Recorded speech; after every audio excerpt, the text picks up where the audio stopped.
बिस्मिल्लाहिर्रहमानिर्रहीम, this is Amna. Students, आज हम स्टार्ट करेंगे रूल नंबर 51 से।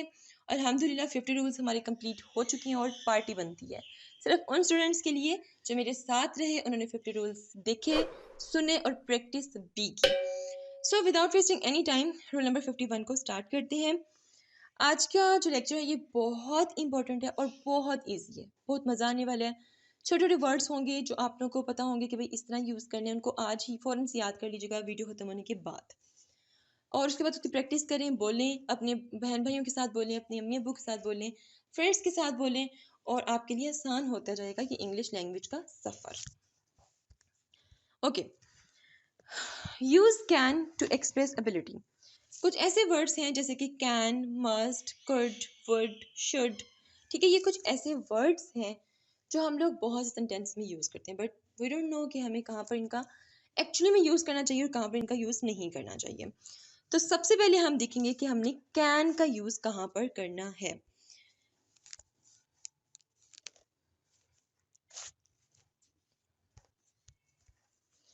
अच्छा जी, use can to express ability. अगर हमने एबिलिटी बतानी है, चाहे हमने अपनी किसी काम की एबिलिटी बतानी है या किसी और शख्स की एबिलिटी बतानी है, तो हम लोग कैन का यूज़ करते हैं।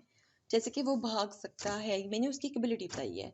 मैं जंप लगा सकती हूँ, मैंने एक एबिलिटी बताई है। ठीक है, ये छोटा बच्चा जो है ना, ये स्विमिंग करना जानता है। ठीक है, या वो स्विमिंग कर सकता है, मैंने उस छोटे से बच्चे की क्या बताई है, एबिलिटी बताई है। ठीक है, तो इस तरह के सेंटेंसेस में मैं कैन का यूज़ करूँगी। ऐसे सेंटेंसेस जिसमें आप लोग एबिलिटी बताओगे वो क्या होगा, कैन का यूज़ होगा। For example, I can swim. ठीक है, नेक्स्ट।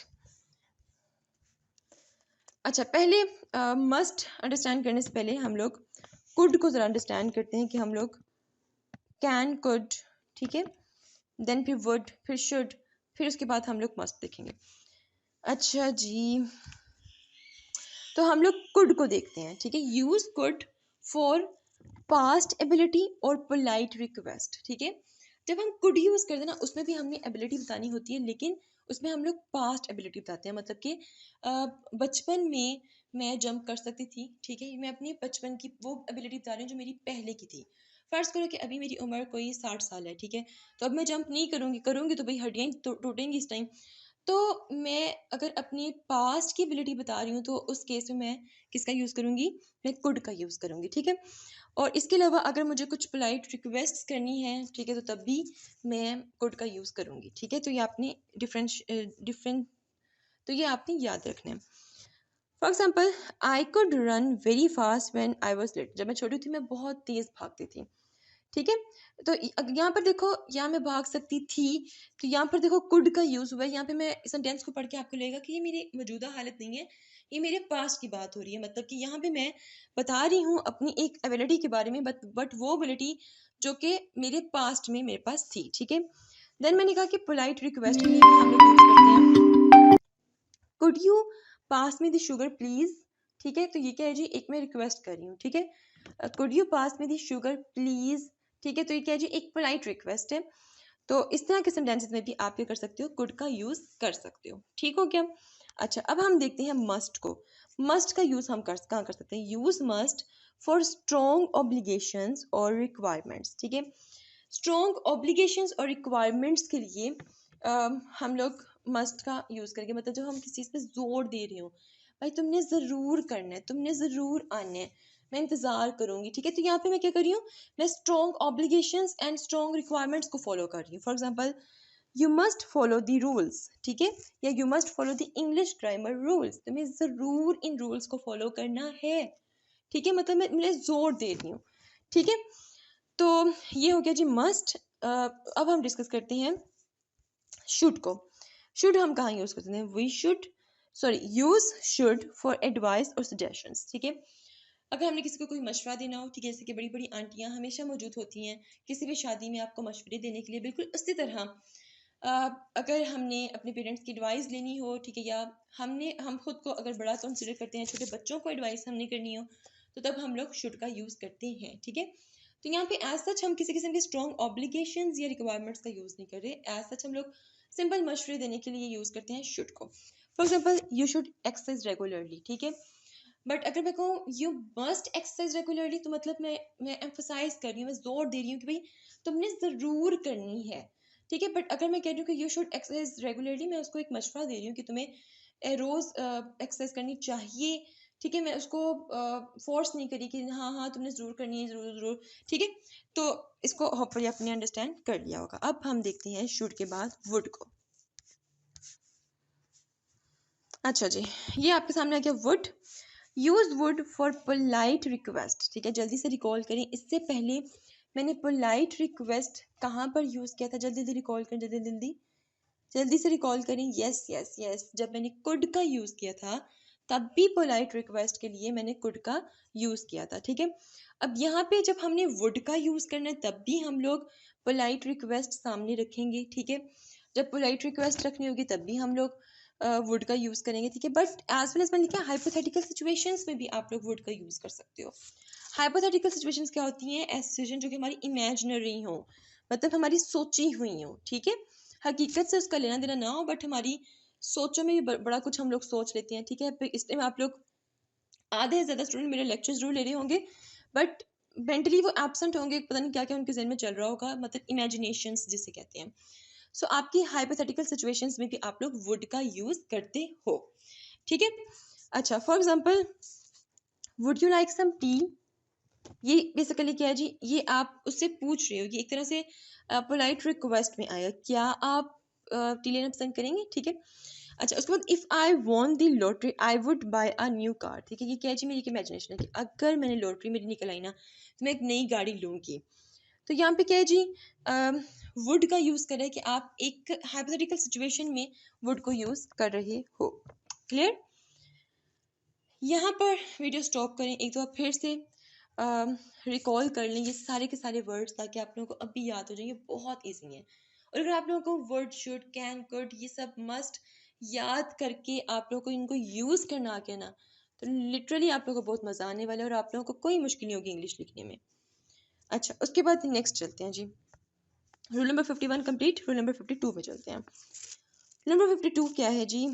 रूल नंबर 52 में कहा गया है use going to for future plans, ठीक है। हम लोग I am going to start my brand, I am going to start my academy, ठीक है। I am going to start my school, ठीक है।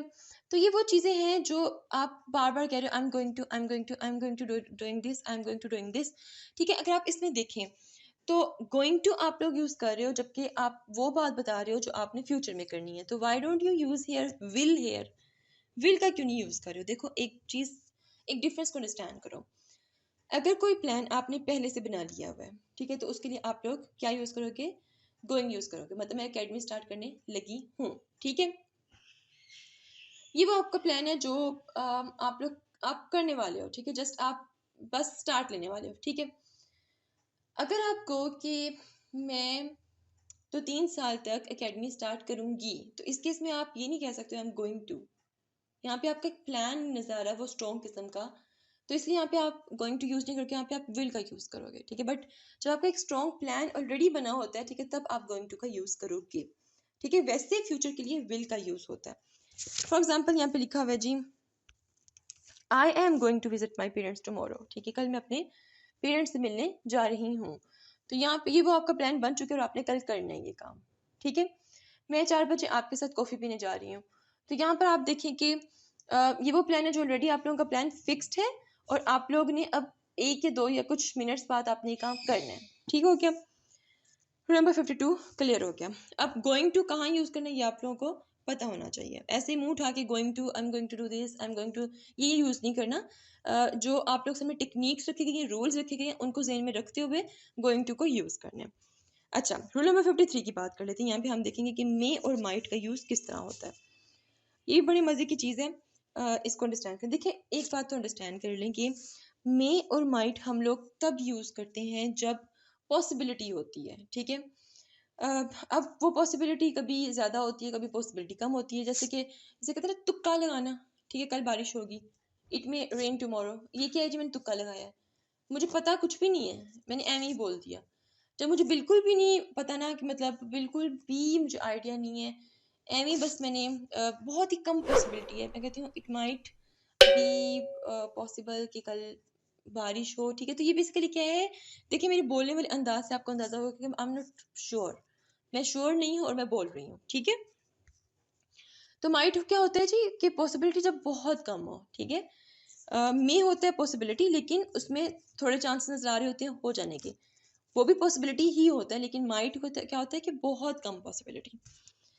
ओके, यूज में फॉर परमिशन और पॉसिबिलिटी, ठीक है। आप पॉसिबिलिटी के लिए या किसी चीज़ की परमिशन लेने के लिए भी मे का यूज़ करते हो। फॉर एग्जाम्पल यहाँ पे मैंने 2 सेंटेंसेस लिखते हुए हैं। मे आई यूज़ योर पेन, क्या मैं आपका पेन यूज़ कर सकती हूँ। यहाँ परमिशन के केस में मे का यूज़ करें, कोई पॉसिबिलिटी नज़र नहीं आ रही। शी मे कम टुमारो, वो कल हो सकते आए, ठीक है। इस केस में आप एक पॉसिबिलिटी है ना कि वो कल आएगी, हो सकता है उसका प्लान चेंज हो जाए, वो कॉल करे और कहे कि भाई नहीं आ सकती, ठीक है। अच्छा, उसके बाद है जी use might to express uncertainty. तो चीज़ गैर यकीनी हो, मतलब कि आप लोग नॉट श्योर हो, पॉसिबिलिटी इतनी स्ट्रॉन्ग नजर ना आ रही हो, अनसर्टेनिटी बहुत ज़्यादा हो, उसके इसमें माइट यूज़ करोगे। For example it might rain tomorrow, हो सकता है कल बारिश हो जाए, आप लोग श्योर नहीं हो, ठीक है। अच्छा, उसके बाद रूल नंबर 54 की बात करते हैं। अच्छा, इसमें कुछ वर्ड्स हैं जैसे कि सम, एनी, ठीक है। इनको हम देखेंगे। ये सम एनी हम बहुत यूज़ करते हैं, लेकिन हमें नहीं पता होता डिफरेंस क्या है। Use some for unspecified quantities, हम उन सेंटेंसेस में सम का यूज़ करते हैं जब हमें क्वांटिटी का नहीं पता होता। अनस्पेसिफाइड क्वांटिटी होती है, मतलब मैं कहती हूँ यार थोड़ा सा दूध देना, ज़रा थोड़ा सा पानी दे दो, ठीक है, इसमें ज़रा सी चीनी डाल दो, ठीक है, या इसमें थोड़ी सी पत्ती डाल दो, थोड़ा सा काम रह गया है, ठीक है। ये वो वर्ड्स हैं जो जिसमें आप लोग अगर इसको इंग्लिश में ट्रांसलेट करेंगे तो आप लोग सम का यूज़ करोगे, ठीक है। लाइक इसमें क्वांटिटीज जो है वो अनस्पेसिफाइड हैं। For example I need some sugar for my tea, कितनी चीनी, 1 चम्मच, 2 चम्मच, 1 टीस्पून या 1 टेबलस्पून, कुछ नहीं पता, जस्ट अनस्पेसिफाइड क्वांटिटी यहाँ पे नजर आई। यूज एनी फॉर क्वेश्चंस और नेगेटिव सेंटेंसेस, ठीक है। अब एनी कहाँ यूज करेंगे, हमने अगर कोई क्वेश्चंस पूछने या कोई नेगेटिव सेंटेंस, उस केस में हम लोग एनी का यूज करते हैं। For example do you have any money, ठीक है, कुछ पता नहीं कितनी मनी है, बट यहाँ पे एक क्वेश्चन पूछा जा रहा है तो यहाँ पे एनी का यूज हुआ है। I don't have any money, नहीं मेरे पास कोई पैसा नहीं है, तो इस केस में भी आपने नेगेटिव सेंटेंस में एनी का यूज किया है, ठीक है। ये हो गया आपका रूल नंबर 54। अब हम देखेंगे रूल नंबर 55 को। मच और मैनी का यूज कहाँ करते हैं। Use many for countable noun, ठीक है, जब आपने कुछ चीज़ों को काउंट करना हो तो वहाँ पे हम मैनी का यूज करते हैं। और for example there are many students in the class, class में बहुत से स्टूडेंट्स हैं, ठीक है। अब वो स्टूडेंट्स हो सकते हैं 20 हो, 25 हो, 30, 50, 80, जितनी भी बात है आपको काउंट इजीली कर सकते हो, 1 2 3 इस तरह करके आप काउंट कर सकते हो। तो इस तरह के केसेस में आप लोग मैनी का यूज कर सकते हैं। मच कहाँ यूज करेंगे, use much for uncountable nouns, ठीक है, मतलब कि ऐसे नाउन जो कि आप काउंट नहीं कर सकते। For example there isn't much milk left, मतलब कि बिल्कुल भी दूध नहीं बचा है, ठीक है उसमें। तो इसमें कितना दूध नहीं बचा भाई, कुछ हमें पता नहीं है, बस हमने कह दिया कि भाई उसमें मतलब दूध नहीं बचा। अनकाउंटेबल नाउन है, दूध आप नहीं मेजर कर सकते। पानी अनकाउंटेबल नाउन है आप लोगों का, ठीक है। चाय ले लो अनकाउंटेबल नाउन में आ जाएगा, जूस ले लो अनकाउंटेबल नाउन में आ जाएगा। तो मच आप लोग कहाँ यूज करोगे, जहाँ पे क्या होगा आपका अनकाउंटेबल नाउन होगा। तो आज का लेक्चर बड़ा मजे का था, छोटा सा इजी सा था, इसको भी याद कर लीजिए। If you have any question, do right your questions in comment section below and hit the like and subscribe button if you haven't yet. मिलते हैं जी नेक्स्ट हॉट इशू के साथ। अंटिल देन मुझे अपनी दुआ में याद रखिएगा। Stay tuned and Allah Hafiz.